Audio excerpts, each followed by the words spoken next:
Hi, and welcome to another episode of Musings. My name is Amrita Ghosh, and today the episode is titled Poetry Speaking Resistance. I have with us Aruni Kashyap, who's going to talk to us about his latest collection of poetry titled There Is No Good Time for Bad News.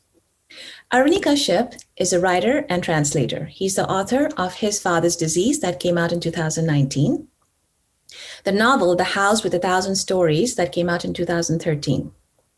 He has also translated from Assamese and introduced celebrated Indian writer Indira Goswami's last work of fiction, The Bronze Sword of Thengphakhri Tehsildar, 2013. Aruni Kashyap won the Charles Wallace India Trust Scholarship for Creative Writing to the University of Edinburgh, and his poetry collection, the one that has just come out, There Is No Good Time for Bad News, was a finalist for the 2018 Marsh Hawk Press Poetry Prize and 2018 Four-Way Books Levis Award in Poetry. His short stories, poems, and essays have appeared in Catapult, Bitch Media, Cerebration, that I'm a part of, the Boston Review, Electric Literature, the Oxford Anthology of Writings from Northeast, the Kenyon Review, the New York Times, and the Guardian, and many others. He's an assistant professor of creative writing at the University of Georgia, and he also writes in Assamese. His first Assamese novel is titled Noikhon Etia Duroit, that came out in 2019. A warm welcome to you, Aruni. Thank you, Amrita, for inviting me to this program. I'm very thrilled to be here. I want to start with something different this time. I am going to invite you to read for us from your latest book, the collection titled There Is No Good Time for Bad News. So please select a poem, a segment of a poetry, and please tell us why you chose that. Sure. I am going to read from this poem called My Grandmother Tells Me About the Earthquake of 1950. I grew up in the 1980s and 1990s in Assam, where insurgency was at its peak. And 1979 was the year when the insurgency started in Assam. And, most of my parent generation's memory is divided. So they keep on saying that before 1979, it used to be like this. And after 1979, it used to be like this. Later, I grew up to find out that even my grandmother's memories are like that. But it was surprising to me that my grandmother or that generation's memories were divided by not a political or social upheaval or an event. Possibly, it should have been 1947 when India got independence, when partition happened, or 1971 when Assam and Northeast did feel the aftershocks of the 1971 liberation war of Bangladesh, the Mukti Juddha. But surprisingly, my grandparents' generation, she remembers that her earliest memories were divided by an earthquake of 1950. So that really sort of drew me to the fascinating aspect of oral histories. How a community remembers things are actually very different from generation to generation.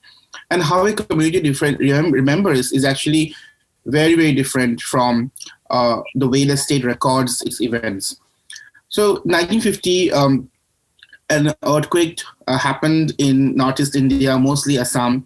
It was more than 8 on the Richter scale. It caused massive devastation.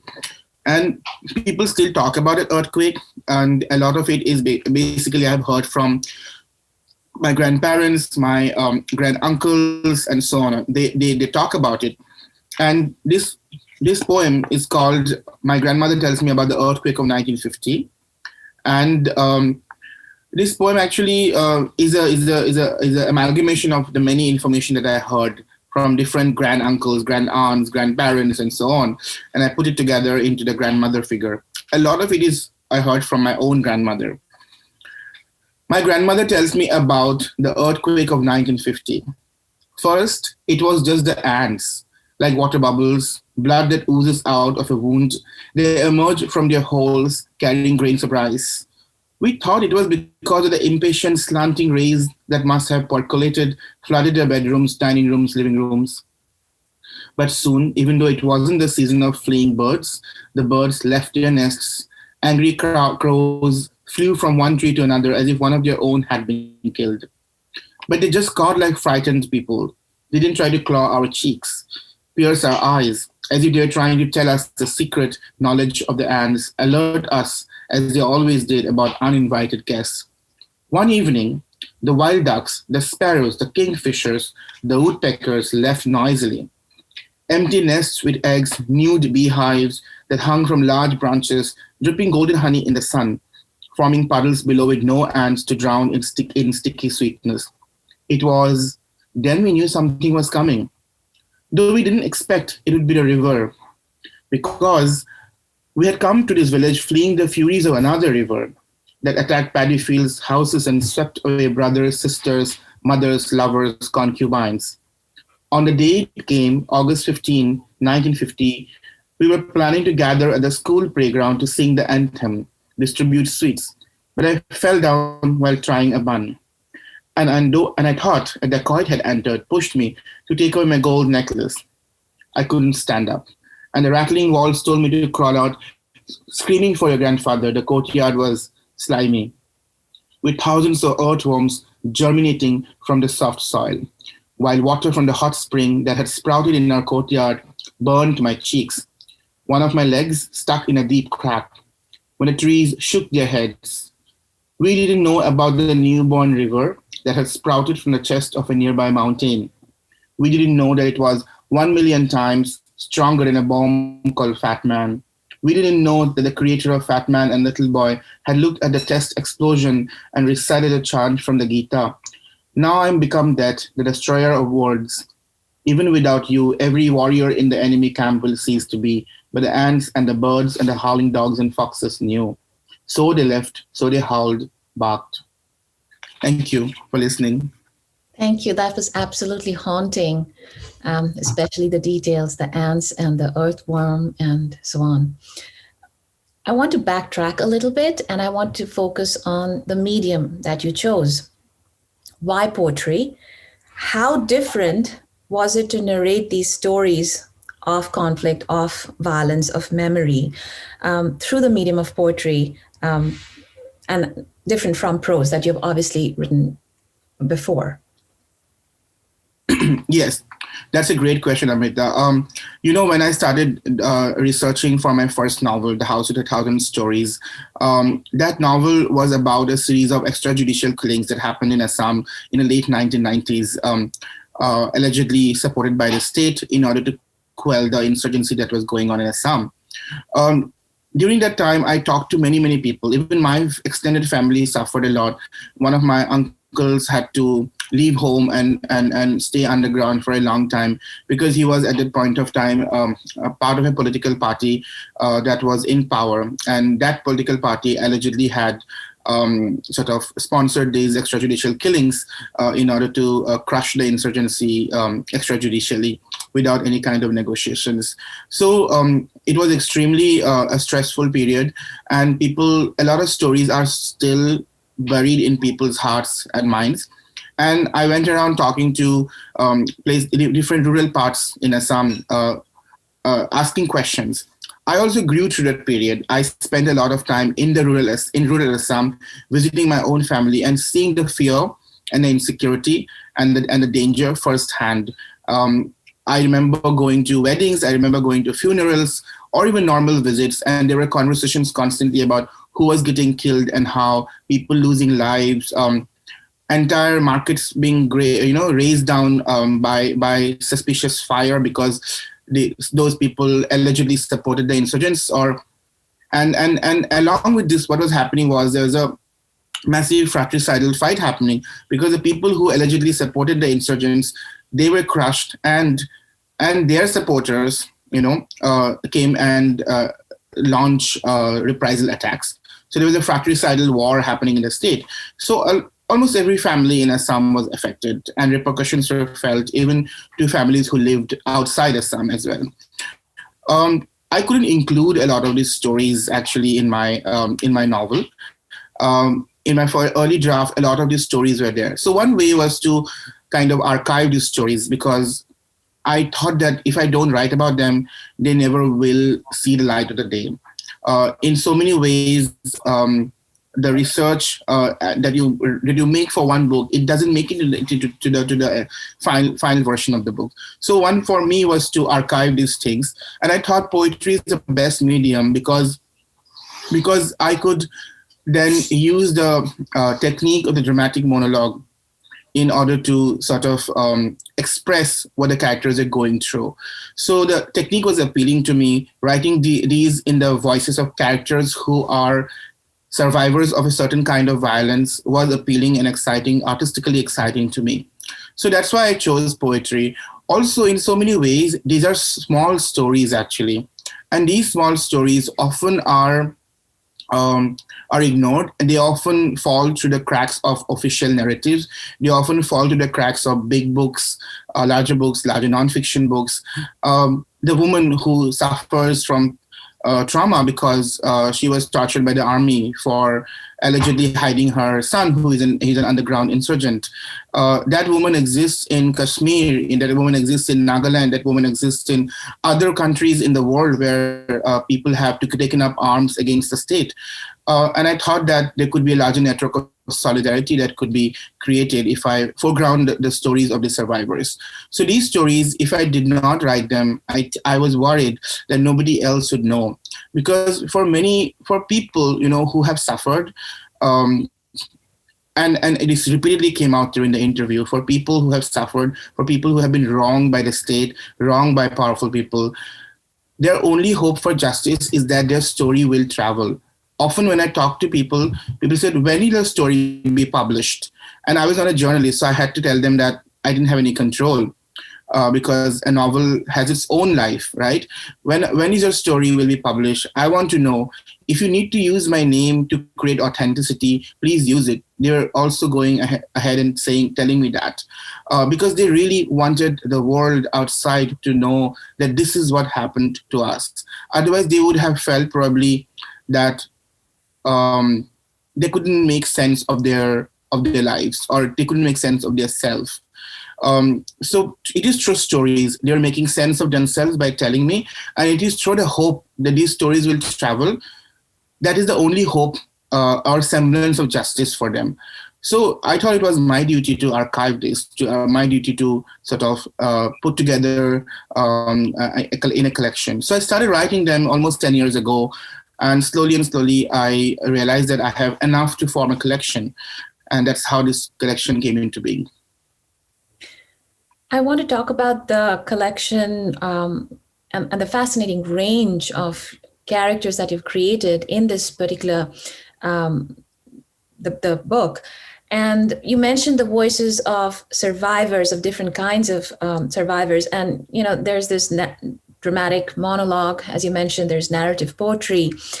And with that, there's this mother looking for her dead son, soldiers you mentioned who have fought wars that they cannot forget. They're haunted by the wars, haunting stories of loss and violence.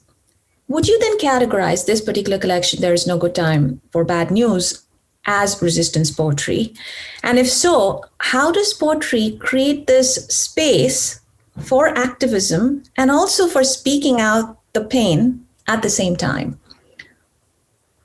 Absolutely, yeah. That's a really precarious tightrope to walk, But I do think that predominantly a lot of these poems are resisting the state narrative. That's the most important thing, because when you think about the Northeast as a space, or Assam as a space, you will see a lot of colonial narratives about us written by British colonizers or missionaries who lived there and worked. And those are driven by or irrigated by a certain kind of racist imagery. After that, many other people who are not from Northeast, not from Assam, have written our stories and in some ways colonized our stories and made it the face of our region. And these stories are maybe because they're based on only English narratives available, and English narratives are mostly available in the colonizers' accounts.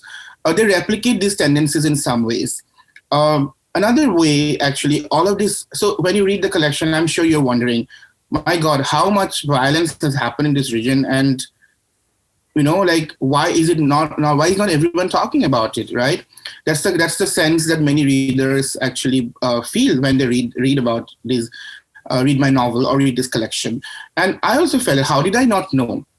And there's a huge dichotomy in actually what the local media used to represent and the national and English media used to represent. And also there was a huge disconnect between the middle class of Assam and the rural folk who were actually suffering when these news of atrocities in the late 80s and early 90s were actually brought out by local media, Assamese language media. Some public intellectuals in Assam actually accused these journalists of sensationalizing a law and order problem. And I think, and those public intellectuals are very respected. They have changed their stance. So I don't want to name them and disrespect them, but it is in public record. Those debates are in public records. But what is important here is that how successful and powerful the Indian state is in suppressing these stories. And that is the first thing that comes to your mind, why don't I know? And actually, why don't we know is because the state was so successful in suppressing and pushing these stories under the carpet. So but just the act of archiving these stories, narrating these stories is actually an act of resistance. The content itself is resistant. Honoring the content is resistant. Assam has a very long tradition of resistance poetry, just like many other languages in India has. In the subcontinent itself has. So I definitely feel that these poems are part of that poetry. There's a huge range of poems written by former insurgents who were underground, who were part of the insurgency movement. Many collections, such as Vithinga Doimari's collection, which was released at the Frankfurt Book Fair 2007 or 2007, if I'm not wrong, and edited by Indira Goswami. There's also the poetry by women insurgents, women cadres, women militants, such as Kabiri Kochari Rajgor, who writes about the experience of being a woman insurgent, woman militant, woman underground militant. And there are many other poets who have written poetry. In the same way, the civil society, mainstream poets have also written poetry against the violence. And what I want to tell through all of these stories by multiple voices is that it's not only the people, local people who are facing the violence. It is actually the perpetrators who are working at the behest of a very violent state. They are not free from the violence as well. So that is why there's a whole series of diary entries from Pratham Singh's family who are dealing with the violence much later. They are suffering from PTSD for committing these acts much later, even though they are far away in New York. So that is the reason I think that resistance is a very major theme, definitely in the collection. And I do think to archive this, to record this, to tell these stories is a mode of resisting the state narratives, because the state completely sort of silenced these narratives, and the only way we can resist that is by telling the stories of survivors. So in your collection, I also thought there's this theme of witnessing, along with an aspect of not forgetting the past. I'm curious if you differentiated how we understand remembering versus not forgetting. And I ask this because in most of your characters or the voices that you've created in this collection, there is a way they critique the present by this deliberate act of not forgetting, which I felt was slightly different from this nostalgically remembering the past. Can you tell us more about it? Yeah, sure. I think it is very hard to be nostalgic about a past like this because it is so traumatic and so disturbing. I think the nostalgia will be probably in about the small things, such as the grandmother telling the grandchild, what happened in 1950. That is somewhat nostalgic. She survived the earthquake and at the same time lived to tell the tale. But not everything in the poetry collection could be nostalgic. So you're very right in actually pointing that out. I think I think when writing that actually represents injustice in some way, what it does is brings it to a public trial. What if, in a way, it is saying, what if you didn't give me justice in the courts of the land, but I'm going to bring it to a public trial, show these narratives, show these stories, show this artistic expression. So what happens when we actually take something to a trial? We need a listener, which is a judge and a jury, and we need witnesses. So survivors are also in the witness box, and people who see those are also in the witness box. So you're right in very much saying that in some ways these are actually poems of witness, where I'm not saying I was the witness, but I'm saying the perceived listener in this poem, each of these poem could be a different person. And all of these people are also witnessing it, and they are actually recording it. It is very much similar to testimonial genre, for example, right? Where people who did not have the means to record their story found people and allies who recorded the stories, and they eventually brought out books, and those books became the vehicles of these stories eventually, right? So I think this is what Caroline Forche says is a poetry of witness, And when I read Caroline Forche's work, I actually feel extremely inspired, and I think she was one of the guides whose work guided me to actually think about my poems and my work in a certain direction, and I feel that here we are basically bearing witness is an ethical, moral, and political act, and it is not just because of mimetic considerations. It is not just because one wants to remember it. It is like you going to the court of law and saying, I saw this, and I went through this. So it is an act of citizenship. It is an act of assertion of democratic right, because you are trying to bring something to the public trial for public discussion, so that at least conversations about justice, conversations about human rights, conversations about these issues that the society refuses to talk about can happen. So the poetry of witness actually makes it possible to have democratic conversations and democratic pressures in the society, and irrigate the engine of justice. So I guess that I hope these poems are in some ways doing that as well. I want to go back to an interview from earlier this year, and I'll quote you. Quote, I was thinking about what it means to be a writer from a poorly represented, misunderstood region, where when every time we discuss the region in the mainstream, the terms of the conversation are often set by the dominant culture, end quote. And you are a writer from the Northeast. You write about the Northeast. And as you mentioned, you've lived through the times of insurgency. What has been one of the biggest challenges in being categorized as the writer writing on Northeast, coming from inside and outside? Yeah, I did not know that I'm a writer from Northeast until I moved to Delhi in 2004. I grew up in Assam. I had traveled India with my parents on holidays. Delhi was always this distant, far place where I would one day go to study because of the instability in Assam. So in 2004, I packed my bags, came to Delhi all alone, and started studying literature at Delhi University. It is for the first time then I realized that I'm from the Northeast. That whole idea of being a Northeastern was very alien to me, and I thought that maybe I don't know something because everybody is brilliant in this college that I'm studying. And I figured out that this is something very common among many other people from the Northeast, and they were wondering like, oh, are we from the Northeast? Are we Northeasterns now? So that sense was there. And I realized that this is a very racialized categorization, racialized imagery that is enabling this kind of a categorization. But at the same time, I also saw that there were solidarity networks that had formed around the idea of being a Northeastern. And for me, I had to choose between the racialized imagery and the solidarity network. So I chose the solidarity network, and I started wondering what it means to be a writer from the Northeast.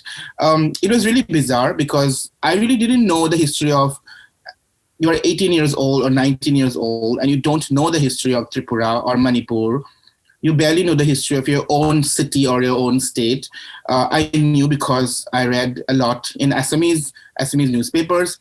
Most of the time when I used to sort of talk about what is happening in the villages, a lot of my school friends who used to study with me in the urban Guwahati region, they used to say, "What the hell are you talking about? We read the Assam Tribune, we read the Telegraph, we read Times of India. None of these things are covered." It was much later. So if that is a situation in Assam, imagine how ignorant the situation people would be in Delhi. So for me, I embraced the solidarity network and accepted that I'm a Northeastern writer, and I started wondering what it means to be a Northeastern writer.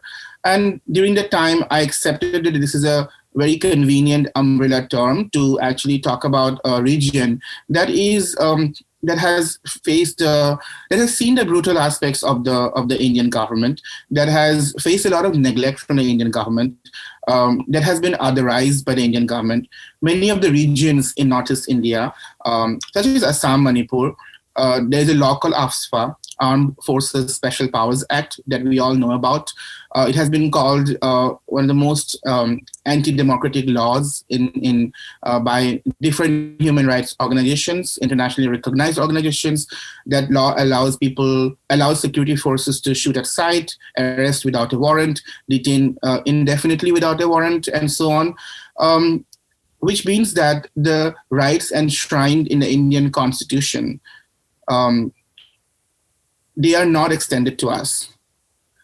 So which means that we are unequal citizens. So all of this created a sense of solidarity to me and for me. And I started thinking about my own work and my own writing as a writer from Northeast. And I thought that I must write about this invisible India. But that was me in the 20s. Me, Aruni in the 30s is very different. I stopped thinking about I accept the fact that I'm an artist and writer, and when I see somebody from Imphal or Agartala or Itanagar, I get very excited and I want to sort of extend my friendship to them, and that usually happens. We usually get along, but at the same time, for me artistically, I have realized that what is most important to me is being a writer from a certain culture. That is in Assam. I see that I look at the world from the cultural lens of being a writer from Assam. The aesthetics that I see in Bihu songs, in forest songs, in Bongeet, in Bianam and Ainam, the local culture, all of these has really inspired me a lot. So now I have come to accept myself when somebody says that I'm an artist and writer. But actually, I feel that I'm more of a Assamese writer, not in a jingoistic, nationalistic sense, but in a cultural sense, in a literary sense, that I can draw from a rich tradition that goes back to the 5th century. In fact, being a writer from Assam, and by default a writer from Northeast, has been very enriching for me, because which means that I can draw from this rich tradition that goes back, rich literary tradition and continuous rich literary tradition in Assamese that goes back to the 5th century. I can say that Padmapriya I, who wrote in the 15th century, is my literary foremother. And when I look at such literary forefather, foremother, or foreparents, there aren't any in Indian English writing, or they would be as old as probably 200 years or less than that. So Indian English writing is a nascent literary tradition. So it helps me, and I admire many writers there, but I think it doesn't make me as rich as I would be if I call myself a writer in Assamese. So being an artist and writer, being an Assamese writer has made me think about my place in the Indian writing in a very unique way. And I feel that it's a very empowering lens, because I can look at the rest of India from an Assamese lens, a community that was violated by the Indian government, a community that is not seen as equal because of the laws of AFSPA. Now, being a writer from this space has not been very easy. And I think this is a struggle that any writer in any marginalized culture, African-American writers, African writers who are trying to publish more globally and widely, writers of color in this country, I think our struggles are very similar in some ways, where the dominant publishing culture wants you to write a certain kind of narrative, and you have to constantly resist that, But I think that there is a lot of beauty in that resistance. I don't want to romanticize it, but I think that resistance also creates beautiful artistic work. And I wish I didn't have this resistance. I wish I didn't have to fight through or claw my way through. But I would like to again look at what is beneficial for me, which is that this resistance, this friction, this questioning always enables me to create art that is artistically invigorating to me and challenging to me. Thank you. And I want to go back to some of the things that you said regarding the rich literary tradition that you are inspired and you write through and write with. And also, I've been struck in this particular collection and also in your prose writing, the fact that you draw in from folk narratives and oral cultures in this particular collection obviously has a lot of that. You talked about dominant Indian literature, and I'm thinking about South Asian literature as a whole, not as a monolith, but, defining it. It has come to be represented by more and more Anglophone texts, but elite Anglophone texts, not so much from the marginalized communities, as you mentioned. So in your work, as you incorporate the oral cultures and the folk narratives and stories, is there this constant impetus to push that boundary of what it means to write Indian literature or even South Asian literature? Absolutely. And I think that's one of my favorite concerns and questions that you were asking me. I think the reason I choose to privilege the oral, privilege the folk, privilege the oral history is because I think that is one of the best ways to decolonize Indian English or South Asian English literature. Let me elaborate this a little bit. I've always wondered since my undergraduate days, what is the best way to represent Indian realities in a language that is true to the oral, true to the roots, and everyday language of the community that I write about. Because fiction writing, poetry writing is about capturing these everyday realities. I wondered, can I write in English that has the lilt and metaphors and similes from Assamese? I've always wondered that, and I've written essays about that. For me, the choice of language, English, Hindi, Malayalam, or Assamese, is less important than the texture of the language that I'm writing in, actually. And I think to think about just the language is very limited. I think we have to think about the texture of the language. And I think that is more artistically, aesthetically more challenging. And for me, that's what is important. So I think in this way, I'm asking that, can the English language take the burden of my experience, my ethnic experience, my Assamese experience, my folk experience? And I think these are questions that other postcolonial writers like Chinua Achebe or James Baldwin, African-American writers like James Baldwin had written, how far can the English language be stretched? How much burden does how much burden does the English language can actually take? How can you decolonize the colonial language itself by improving its texture, by making it more meatier, So I think as a college student, reading sentences such as, when a child washes his hands, he can dine with the king, were not only fascinating and revolutionary to me in terms of the reinvention of the English language, but also highly artistically liberating.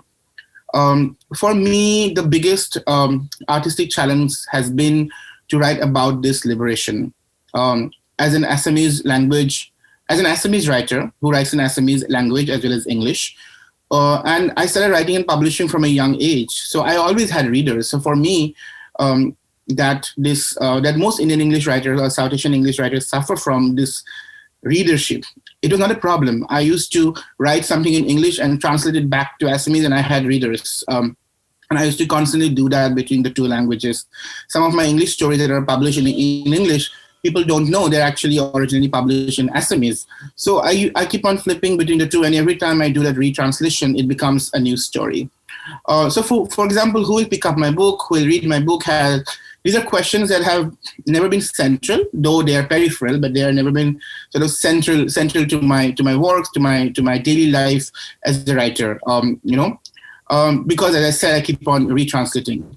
But, if in a sense, if English is my language of artistic expression, it has to be in a language that is as liberated as possible. Liberated from the expectations of the Western reader that most Indian English writers that I grew up reading weren't liberated from. They were too concerned and they were too consumed by the expectations of the global reader who wouldn't understand what is Durga Puja, but reading African writers such as Godimer, Achibi, Bessie Head, Flora Nwapa, was such an astonishing discovery as a young person living in Delhi, studying literature. Reading African American writers at that young age, such as Toni Morrison and James Baldwin, showed me that path, that this is how you can write in an English that is different from what is expected of you, that an English that is true to my cultural and ethnic experience. And I wanted to write like them as a young writer in a language that refused to explain to global white readers the little cultural details that previous generations of writers were forced to explain forced to do by the publishing culture for wider acceptability. So where does oral history and folklore come in the middle of all of this? I think it is linked to the wider process of decolonization, this attempt to liberate English from the artistically compromising pressure of a neoliberal English market.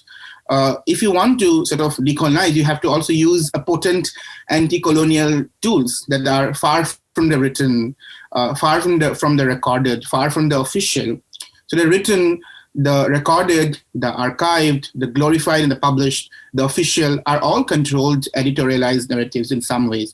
So someone decides what will be in there and which book will go in even after publication.